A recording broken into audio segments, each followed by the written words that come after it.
Welcome to episode 4 of Diego Maradona, the Dubai Years, a 5-part podcast series from The National, looking back to the time when one of football's all-time greats took UAE football by storm. I'm Paul Radley, sportswriter for The National, here again with John McAuley, the football writer. This week, we'll be taking a close look at what it was like to be managed by one of the sport's most effervescent characters, speaking to a number of players who played with him during his time here. Chief among them was Mariano Donda, an Argentine midfielder who was handpicked by Maradona to come here and join him on the other side of the world for his new challenge in the Middle East. Pretty decent choice because he scored a hat-trick on his debut.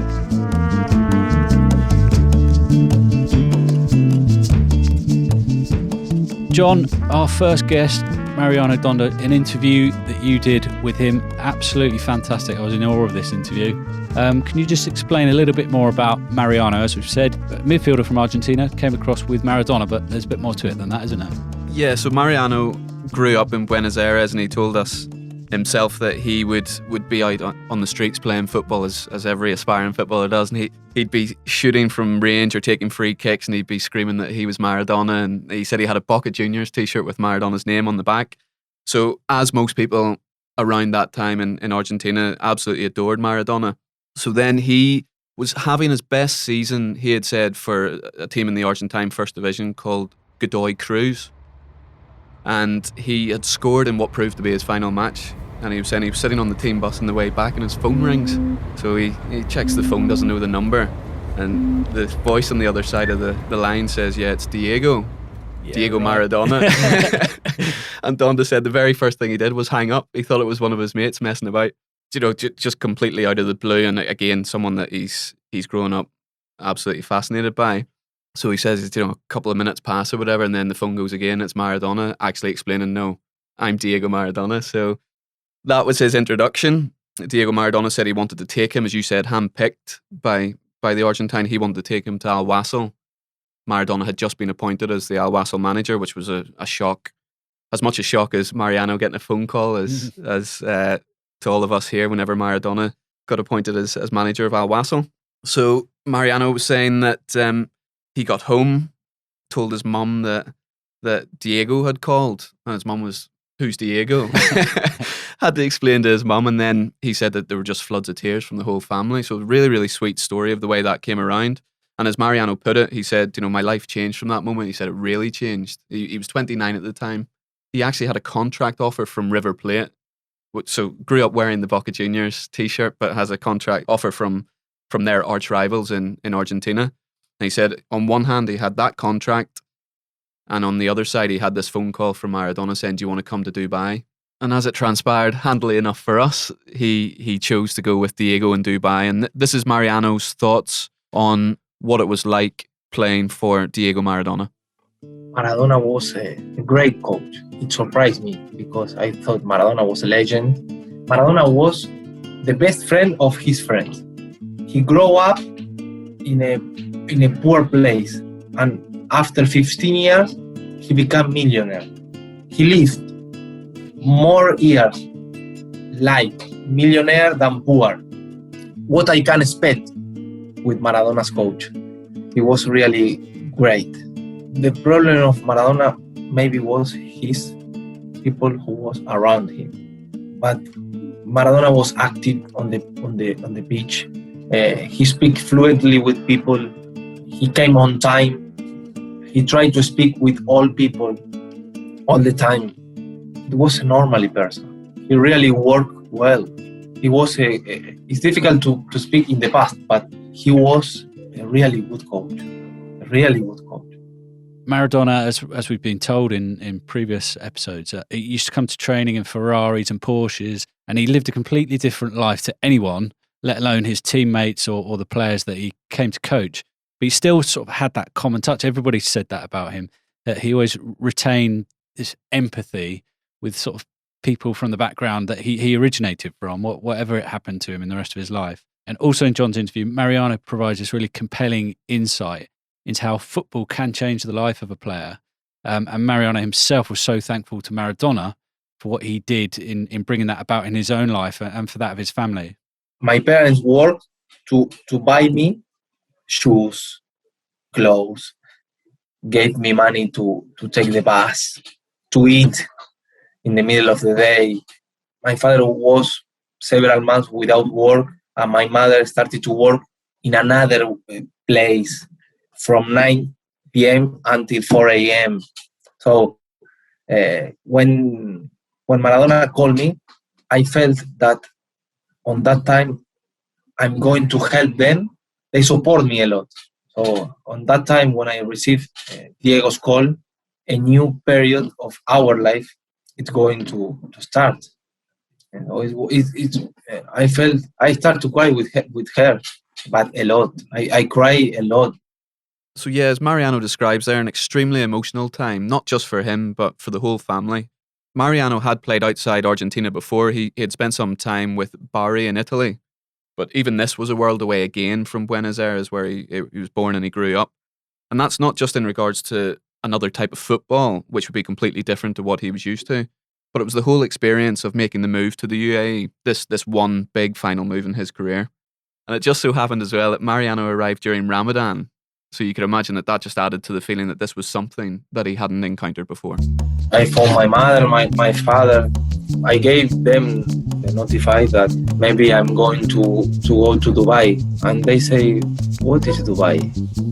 Dubai? We opened the computer and we saw which kind of country I'm going to visit on that time. And it was incredible to arrive in a place like Dubai. It was incredible. I was 2 or 3 months without talking, just looking the building. I entered to the dressing room and one people gave me 3 towers. And I say, why 3 towers? 1 on the floor and 2 for me. And I say, no, give me just 1. And other people prepare my coffee. I say, what is this? No. I prepare my own coffee and I offer you 1 coffee. We can talk about life with a coffee. So Mariano's described there that he's come to this place that he knew nothing about, but he's starting to understand Dubai. And then he tells a nice anecdote about when he first came into contact with Maradona as well. Yeah, so you can imagine this huge build-up to this massive life change for him. And now he's finally arrived and he's going to meet the guy that he described to us. He said that he thought Maradona was a human who came down from heaven, which is a pretty amazing quote in itself. And to give it a little bit of background in terms of where Mariano was in his career, he had struggled quite a bit with knee injuries. And he had, to the extent that he had actually told Maradona whenever he was agreeing to the contract, he said to Maradona, look, I have these problems that might affect my training, etc. And apparently Maradona told him, look, no worries, I played 10 years with issues with my knee. And a week later, Mariano was on the plane to Dubai. And then this is his account of the first time he met Maradona at the club. I went to the gym to do some exercise for my knee. And one time I turned around and I saw him coming because I felt his perfume. So I tried to look on his eyes and I said, thank you to give me the possibility to come here without signing the contract. On that time, after 1 week, I signed the contract. I just say thank you to give me the possibility to be here with you. And he answered me, thank you to press your old club to come here. Because I told him, Maradona, I have 2 possibilities to play. In River Plate and with you. If you give me your word, I press to go with you. When I met Maradona in Dubai, I just said thank you. I sweating a lot. He paid me my sacrifice to go to another country alone, without my family, because I was a single player. And I decided to go alone because I cannot bring my father, my parents, my cousin, my friend. You have to feel freedom in your life. So I thanks Maradona. I thank him to give me the possibility to grow. I look at him 1 month like when you met a girl you like it. You know? I saw him 1 month and I told my friend, oh, Maradona. He gave me one instruction. He played with me on the training. We shoot free kick after the training, I really felt like a teenager. I was really happy. The 2011 maybe was the most important moment in my career. Maradona, Dubai, the stadium where I played, to learn about another culture, to grow in my economical, financial. That kind of life gave me the possibility to help to my brothers. Yeah, as with Mariano there, I think everyone we've spoken to mentioned about the fact they were initially in awe of being around Maradona, but that he actually broke down those barriers pretty quickly and with great ease as well.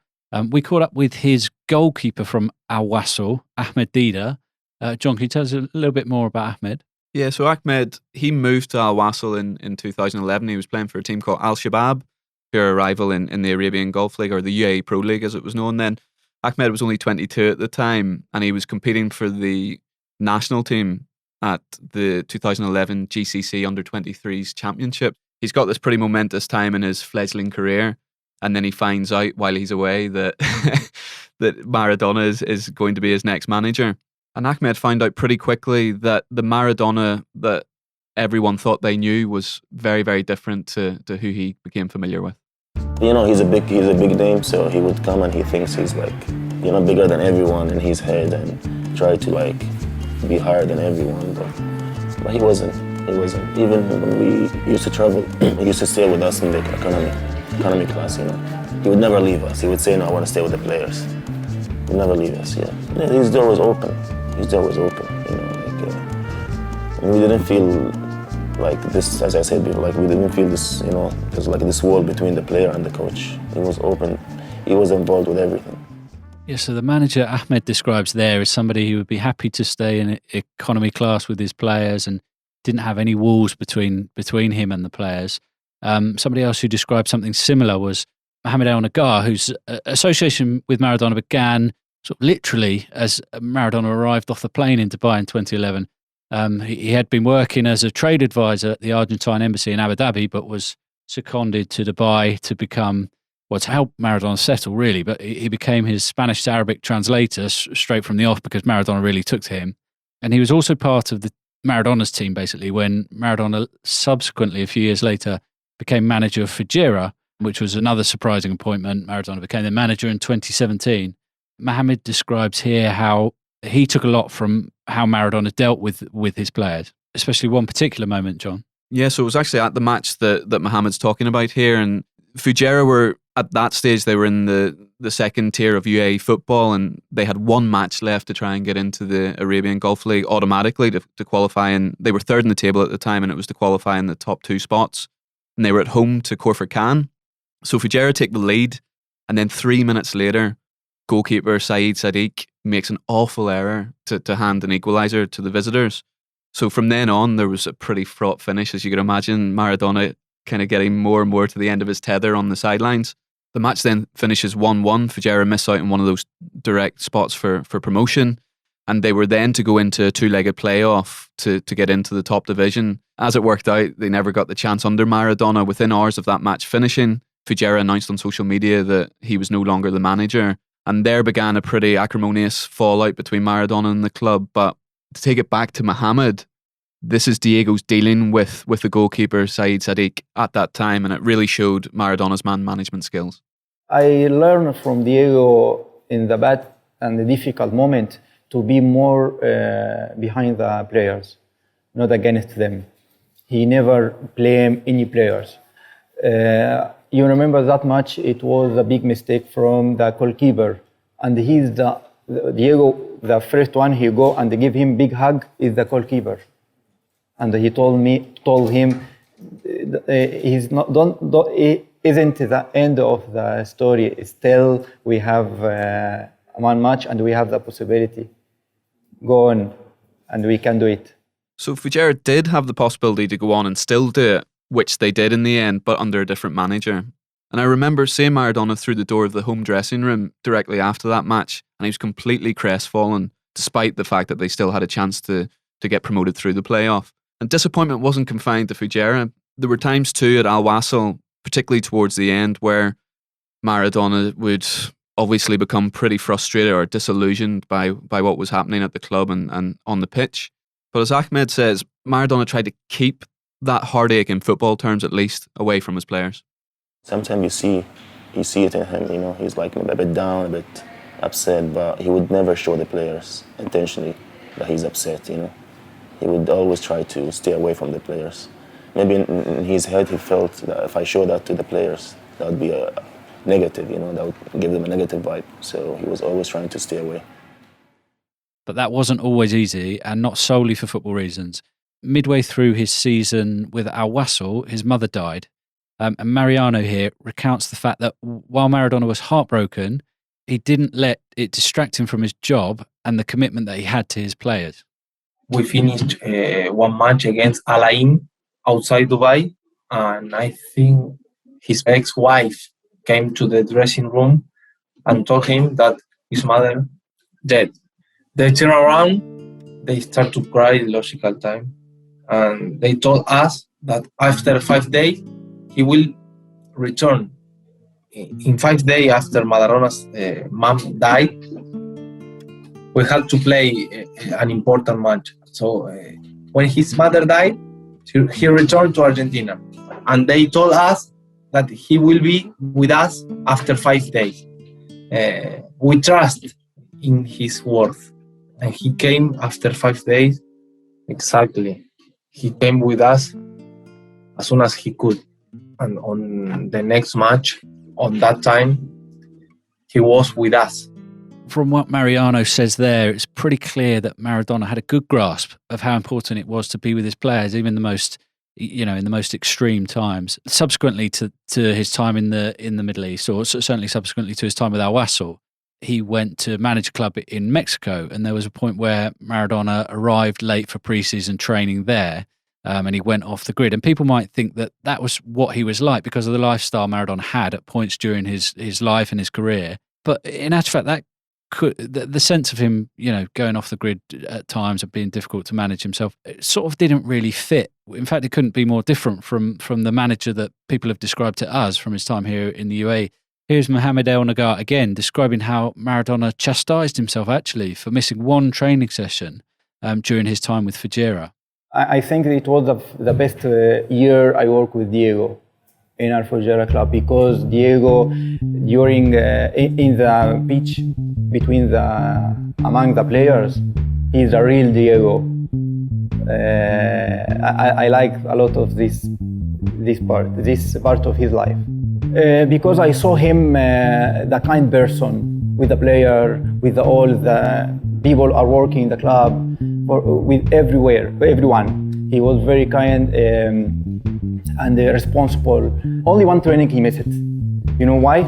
Because when we were in Netherlands, some brands asked him to make advertisement. So he went in Ajax beach stadium to film this advertisement. It was for playing game, and he take a lot of time, and he come back to the hotel very late. The next day morning, he couldn't. He missed the training, and he couldn't be with the player, and he punished himself. He told all the player, all the money that I win in that advertisement, I will divide it in all of yours. And when he receives the money, he give me cash all, and I write all the name of the player. You take the money, okay. There you're given another example of what exactly made Maradona so popular with his players. It wasn't just his rank and his reputation as one of the greatest footballers of all time. I suppose it does help a little bit whenever the players are being rewarded financially, but the impact he had on the team was pretty clear, and everyone that we've spoken to has referenced that bond between Maradona and his team. Even still, we shouldn't mask the fact that the results weren't great during his two spells in management in UAE. Okay, Fujairah didn't lose a league match all season. Believe it or not, they won 11 times and drew 11 times from their 22 matches. But Maradona didn't ultimately deliver on his remit, which was promotion to the UAE top flight. Kind of Al Wasl ended in familiar fashion too. The club finished 8th in the UAE Pro League when it was 6th the season before. There was a suitably combustible conclusion to his tenure when his team lost the GCC Clubs Championship final, courtesy of a really explosive second leg against the Bahraini side, in which they ended the match with 9 men. So Maradona was promptly dismissed the following month, 14 months into his 2-year contract. We were close. We're so close, you know. I mean, we're there, but whatever happened, like, you know, just changed everything. And winning Maradona was as a coach. That was gonna be the first trophy for him as a coach, you know. And that would put that Wasl name somewhere in the, you know. But I mean, it was a difficult moment. Especially even he was so down after that. He was like really down.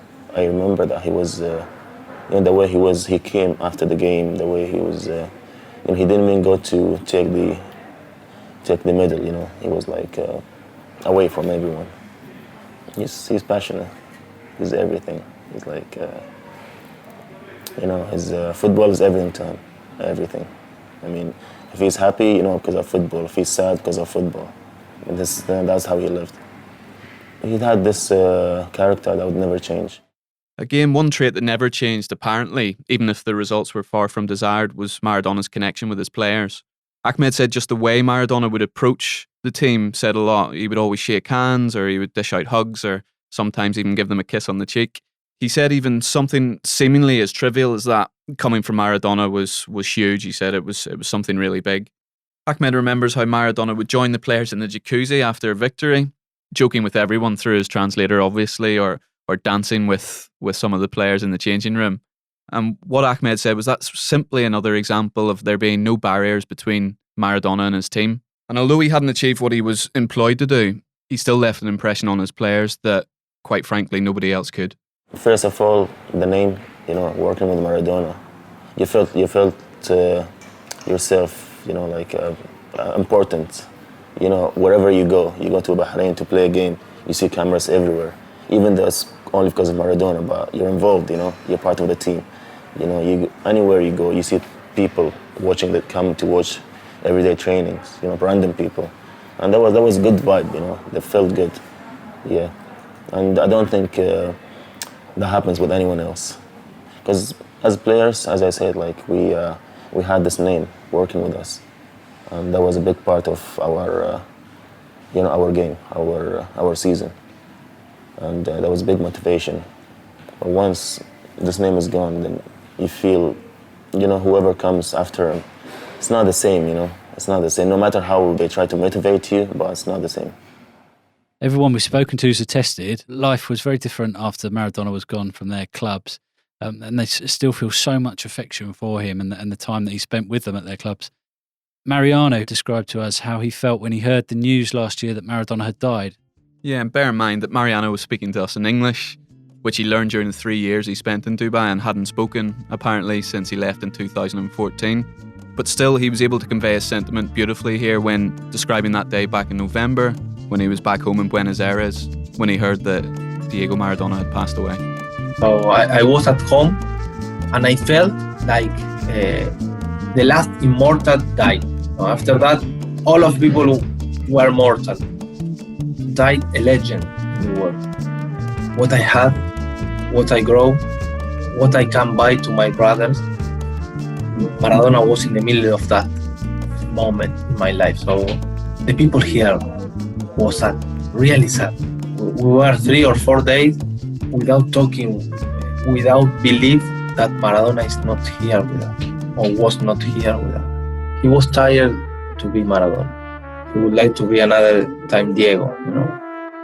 Yeah, the last immortal person, as Mariano described him there, he left a lasting impression on everyone. Next week, in the last episode of the series, we'll be delving deeper into those two contrasting personas, so please tune in and subscribe to Recorded by the National on your preferred podcasting app.